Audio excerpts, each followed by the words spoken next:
अगर आपकी गर्दन पर तलवार रखी हो और आपके पास जान बचाने के लिए झूठ बोलने का मौका हो, तो क्या आप सच बोलकर मरना पसंद करेंगे?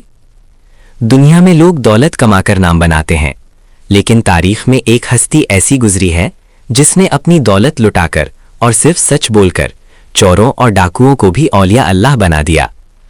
आज की वीडियो में हम जानेंगे उस अजीम माँ के बेटे की कहानी, जिन्हें दुनिया आज गौस उल आजम के नाम से जानती है। ये सफर शुरू होता है 40 अशरफियों और एक वादे से। इंसान की फितरत है कि वो मुश्किल वक्त में झूठ का सहारा ढूंढता है। जान बचाने के लिए हम उसूल तोड़ देते हैं, लेकिन तारीख में कुछ ऐसे लोग भी गुजरे हैं जिन्होंने तलवार की धार पर भी सच बोला, जिन्होंने भूखे रहकर दुनिया को रूहानियत का खाना खिलाया। आज की कहानी किसी आम इंसान की नहीं, ये कहानी है उस हस्ती की जिन्हें आज दुनिया सुल्तानुल औलिया कहती है। वो जिन्होंने फ़क्र को बादशाही पर तरजीह दी, वो जिन्होंने मुर्दा दिलों को जिंदा किया, इसीलिए उन्हें मुहियुद्दीन, दीन को जिंदा करने वाला कहा गया। ये कहानी है बगदाद के उस मुसाफिर की, हजरत शेख अब्दुल कादिर जिलानी रहमतुल्लाह अलैह की। ईरान का इलाका गीलान सन 470 हिजरी 1077 एडी का ज़माना था। लोगों के दिलों में दुनिया की मोहब्बत घर कर चुकी थी। ऐसे माहौल में सैयद अबू सालेह मूसा रजी अल्लाह अन्हु के घर एक चांद सा बेटा पैदा हुआ। लेकिन ये कोई आम बच्चा नहीं था। आपकी रगों में इमाम हसन और इमाम हुसैन रजी अल्लाह अन्हु का खून दौड़ रहा था, बाप की तरफ से हसानी और माँ की तरफ से हुसैनी। बचपन ही से आपकी शान निराली थी। किताबों में आता है कि जब आप शीरखार थे तो रमज़ान का महीना आया। आसपास की खवातीन हैरान रह गईं। लोगों ने देखा कि ये बच्चा सहरी से लेकर इफ्तार तक अपनी वालिदा का दूध नहीं पीता था। दिन भर भूखे रहते और जैसे ही मगरिब की अजान होती तभी दूध पीते। ये अल्लाह की तरफ से पहला इशारा था कि ये बच्चा बड़ा होकर नफ्स का गुलाम नहीं बल्कि नफ्स का मालिक बनेगा। आपकी वालिदा हजरत उम्मुल खैर फातिमा रजी अल्लाह अन्हा, जो खुद एक बहुत बड़ी आबिदा और सालिहा खातून थीं, फरमाती हैं, जब मेरा बेटा अब्दुल कादिर पैदा हुआ तो मुझे दिल में यकीन था कि इसकी परवरिश अल्लाह की खास निगरानी में हो रही है। लेकिन असली इम्तिहान अभी शुरू होना था। वालिद का साया बचपन में ही सर से उठ गया। परवरिश की जिम्मेदारी नाना और वालिदा पर आ गई। गीलान में जितना इल्म था वो नन्हा अब्दुल कादिर सीख चुका था। अब रूह की प्यास बढ़ रही थी और उस वक्त इल्म का समंदर सिर्फ एक जगह बहता था, बगदाद। जवानी की दहलीज पर कदम रखते ही उन्होंने वालिदा से इजाजत मांगी। अम्मी जान, मैं दीन का इल्म सीखने बगदाद जाना चाहता हूं। माँ जानती थीं कि बेटा चला गया तो शायद कभी वापस ना आए। बुढ़ापा था, सहारा वही एक बेटा था। लेकिन माँ ने अल्लाह की रजा के लिए इजाजत दे दी। सफर खर्च के लिए वालिदा के पास कुछ न था, सिवाय वालिद की विरासत से मिली 40 अशरफियां यानी गोल्ड कॉइन्स। माँ ने सोचा रास्ता खतरनाक है, चोर डाकुओं का डर है। उन्होंने वो 40 अशरफियां हजरत अब्दुल कादिर की कमीज के नीचे बगल के पास एक कपड़े की तह में अच्छी तरह सी दी।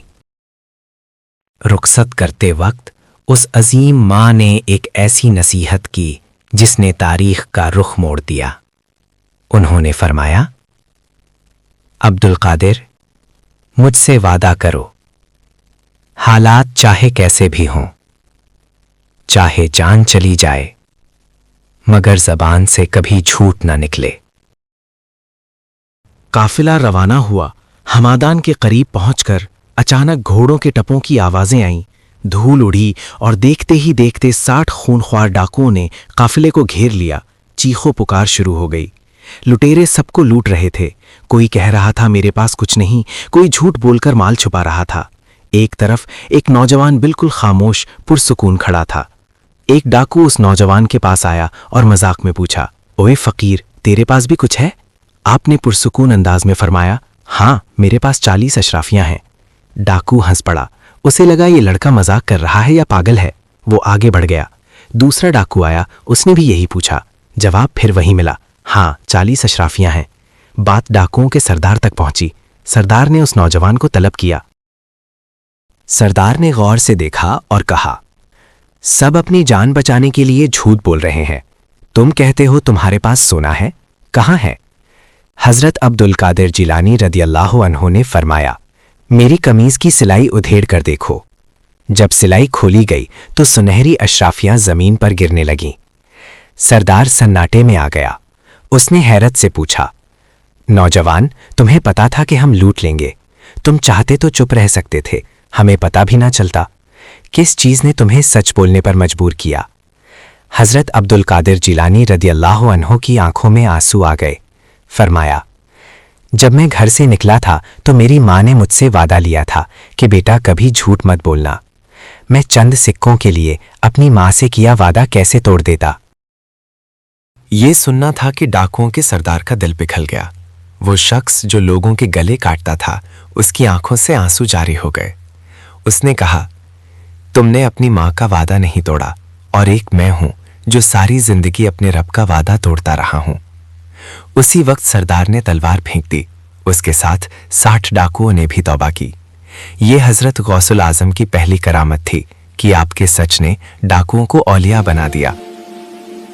उस दिन सहरा में एक अजीब मंजर था। तलवार चलाने वाले हाथ दुआ के लिए उठ चुके थे।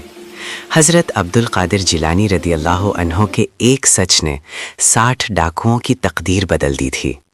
लेकिन दोस्तों, ये तो सिर्फ सफ़र की शुरुआत थी। असली इम्तिहान तो अब शुरू होना था, जब वो बगदाद पहुंचने वाले थे, जहां डाकू तो नहीं थे, लेकिन भूख, गुर्बत और सबसे बड़ा दुश्मन इब्लीस, शैतान, उनका रास्ता रोकने के लिए तैयार खड़ा था। क्या वो शैतान के फरेब से बच पाएंगे? क्या भूख उन्हें तोड़ देगी? और कैसे वो जंगल की वीरानी से निकलकर बगदाद के शहंशाह बने? जानिए अगले हिस्से में। अगर आप चाहते हैं कि पार्ट 2 जल्द आए तो कमेंट में या गौस लिखें और चैनल सब्सक्राइब कर लें ताकि अगली वीडियो मिस ना हो।